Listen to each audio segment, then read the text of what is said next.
día con todos, bienvenidos a 24 horas. Hoy es 19 de diciembre, hay un cielo despejado en la capital.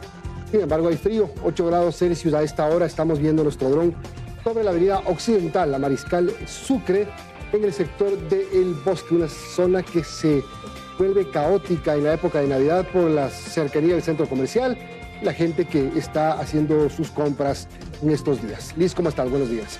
Hola Milton, buenos días, qué gusto compartir con ustedes en este viernes. Quiero contarles cómo amanece Guayaquil. Estamos viendo una imagen captada por nuestro dron de la autopista Narcisa de Jesús a propósito de que la tarde de ayer se registró un incendio forestal.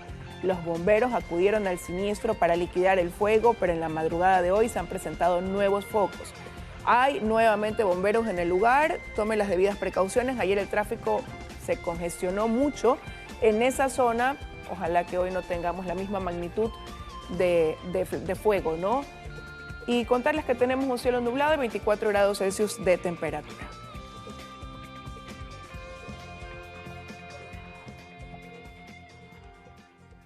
Buenos días, Liz, qué gusto saludarte. El país amanece de duelo por la muerte del expresidente de la República, Rodrigo Borja Ceballos.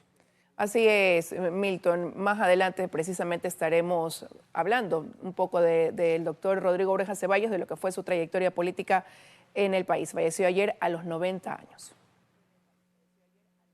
Les contamos quiénes nos acompañan hoy. Va a estar ya mismo el expresidente del Consejo de la Judicatura, Fausto Murillo, para hablar de una denuncia grave y escandalosa que tiene que ver con un juez anticorrupción y la metida de mano en la justicia por parte del crimen organizado. También vamos a conversar con Mateo Estrella, viceministro de Turismo. Haremos un balance de cómo cierra este 2025, las expectativas que hay ante los próximos feriados, el de Navidad y el feriado de 4 días para arrancar el 2026.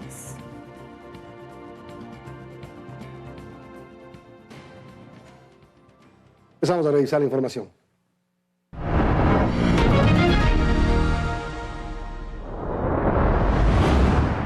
Luto en el país y en la historia política del Ecuador. Ayer, como lo mencionábamos, falleció en Quito el expresidente de la República, Rodrigo Borja Ceballos, a los 90 años de edad.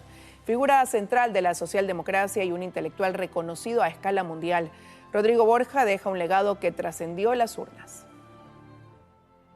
Sí, abogado y politólogo de la Universidad Central, Borja entendió la política no solo como una práctica, sino como una ciencia. En 1970 fundó la Izquierda Democrática construyendo una estructura partidista que se convertiría en la fuerza dominante de su época. Tras intentarlo en el 78, en 1984, la tercera fue la vencida y en 1988 llegó a la presidencia de la República con este partido político.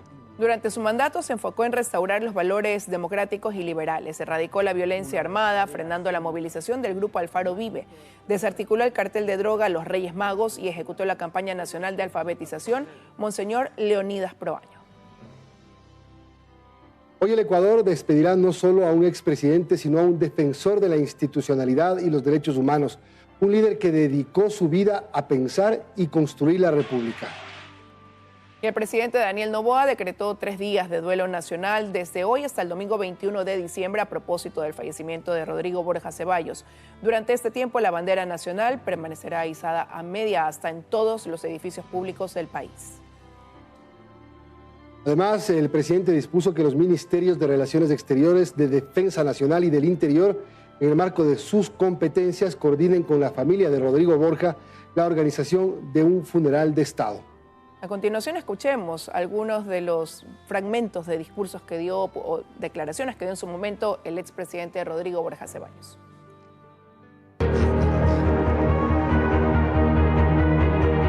¡Izquierda! ¡Sí! ¡Derecha! ¡No! ¡Viva el presidente Rodrigo Borja Ceballos! Estas son grandes metas nacionales. Establecer el orden en el país. Terminar con la indisciplina, con la violencia, con la corrupción.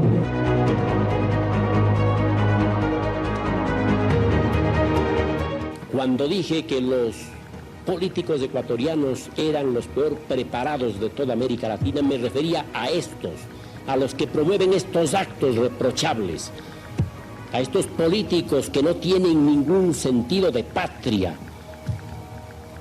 ningún compromiso con las raíces de nuestra nacionalidad.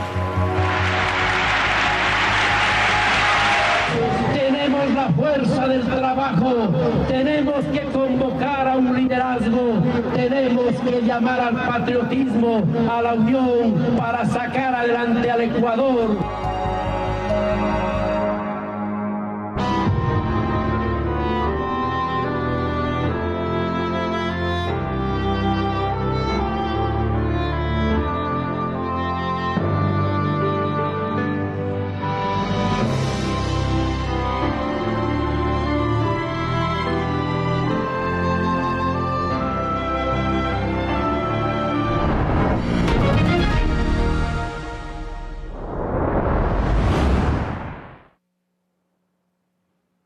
El juez anticorrupción Carlos Serrano renunció al cargo tras denunciar presiones de un alto funcionario del Consejo de la Judicatura para fallar a favor del cabecilla de una peligrosa organización criminal.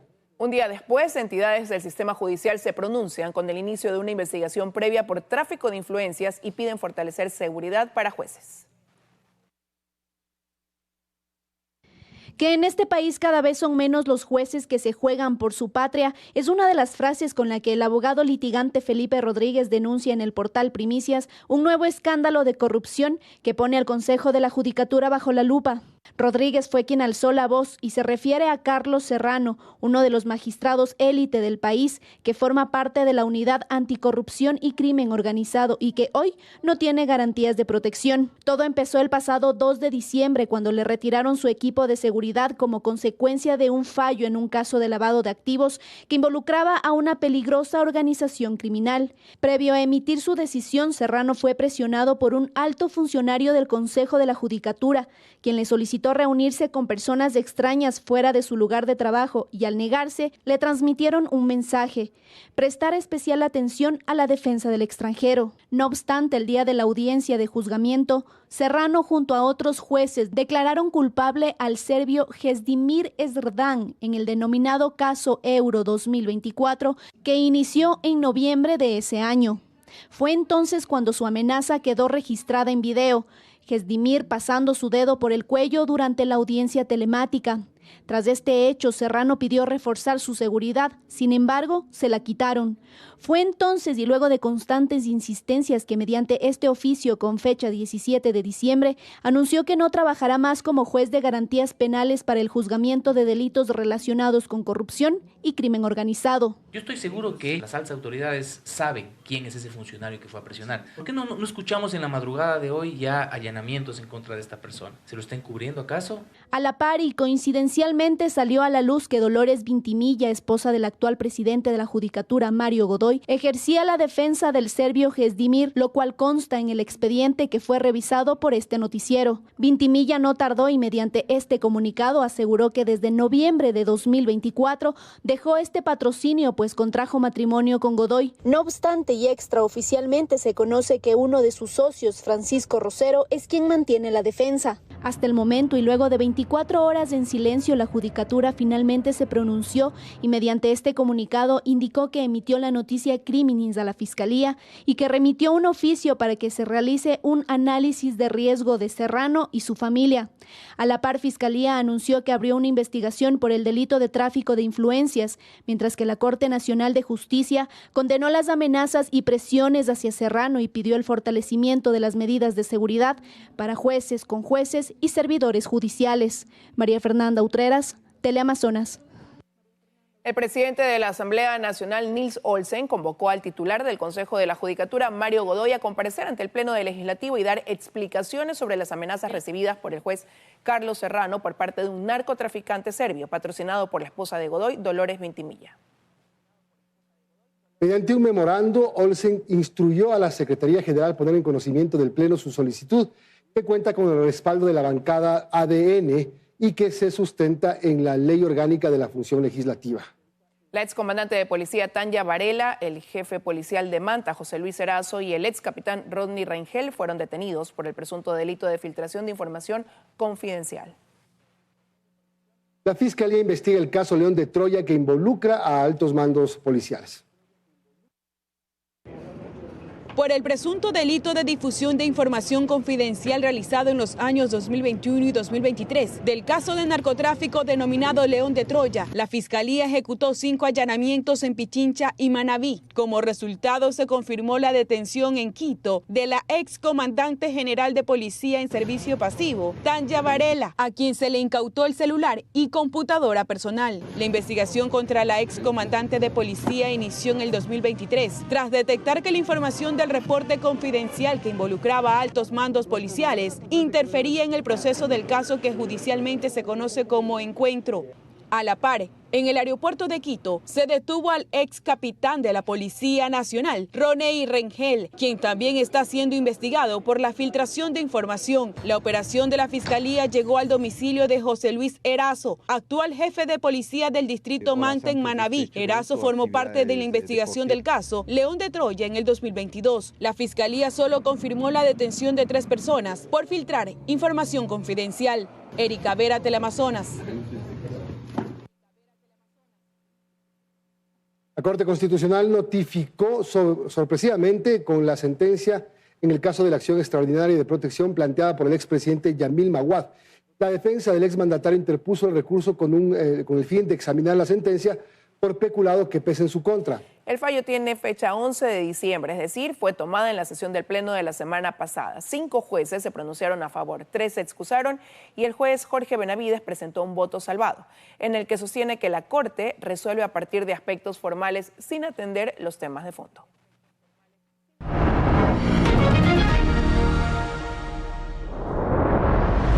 Pese a haber incumplido plazos y haber entregado equipos incompatibles con la red eléctrica, Austral Technical Management exige a SELEC 11 meses más para terminar la central Esmeraldas 3. La empresa uruguaya solicita además una millonaria indemnización. La uruguaya Austral Technical Management ATM presentó un segundo arbitraje ante la Cámara de Comercio de Quito solicitándole a SELEC un plazo adicional de 11 meses para terminar con el hasta ahora fallido proyecto termoeléctrico Esmeraldas 3. Este debía entrar a operar en enero, pero casi cerrando el año aquello aún no sucede. Pero no es todo. Por las multas que SELEC le ha colocado a propósito de los plazos que se han incumplido y al considerarlas injustas, ATM pide que SELEC la indemnice con $25 millones. El arbitraje fue presentado el 21 de octubre pasado y se suma a uno anterior, presentado también por ATM, donde consiguió que el contrato no se termine de forma unilateral. Está previsto que el próximo 18 de diciembre se realice una audiencia para resolver el fondo de la querella. A la contratista, que ha pedido indemnización y una prórroga para concluir el proyecto, ya se le ha pagado $71,4 millones, el 80% de lo acordado por una central que aún no opera. En medio a adendas que permitieron que la compañía uruguaya, creada en abril de 2024, 4 meses antes de firmar el contrato con SELEC, reciba pagos por los que la entrada en funcionamiento de la central no era requisito. Carlos Acoto, Teleamazonas. Son las 7:15, hacemos la primera pausa. Enseguida regresamos con más.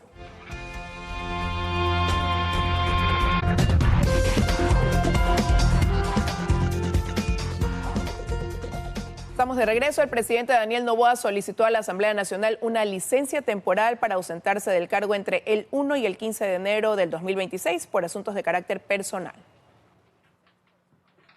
El pedido será analizado por el Pleno de la Asamblea Nacional, que convocó a una sesión en modalidad virtual para hoy. El legislativo evaluará la solicitud de licencia de Noboa y podrá aceptarla o negarla con el voto favorable de la mayoría de los asambleístas. Hay que decir que el pedido, Milton, se extendió, ya no es hasta el 15, sino hasta el 18 de enero. Exactamente. Asimismo, como salió el primer decreto, salió el segundo y nosotros lo corregimos. Y el presidente Noboa además designó al... Sí, siga, por favor. ¿Continúa?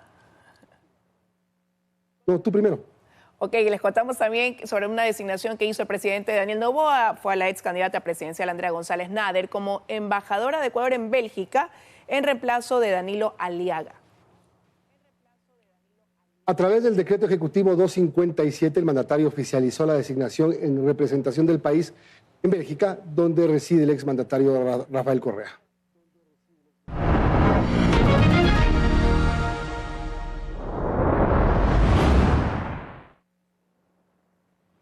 Hoy en Cuentas Claras miramos la agenda con Estados Unidos, nuestro socio comercial más importante.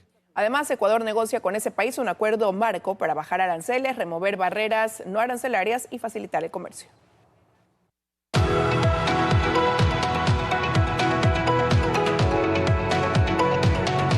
Cuentas Claras. Hola con todos. Ecuador negocia con su principal socio comercial. Estados Unidos compra casi 1 de cada 4 dólares de nuestras exportaciones no petroleras. Y la mesa apunta a un acuerdo que reduzca el arancel recíproco que ese país puso a muchos otros países y que para el Ecuador fue del 15%. Además, abordará barreras no arancelarias y de facilitación del comercio.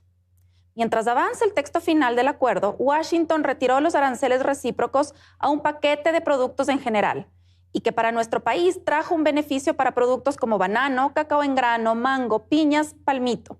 Es decir, además, ¿qué podemos obtener de la negociación? Ya tenemos señales que el país puede aprovechar desde ahora.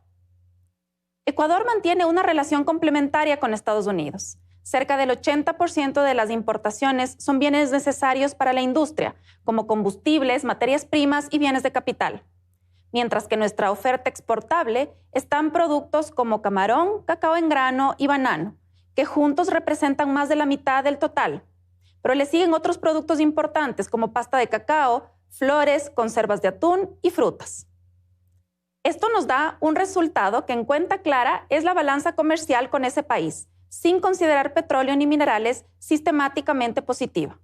En los últimos años, pero en el 2024 superó los 2.300 millones de dólares. Muchas gracias. Cuentas Claras.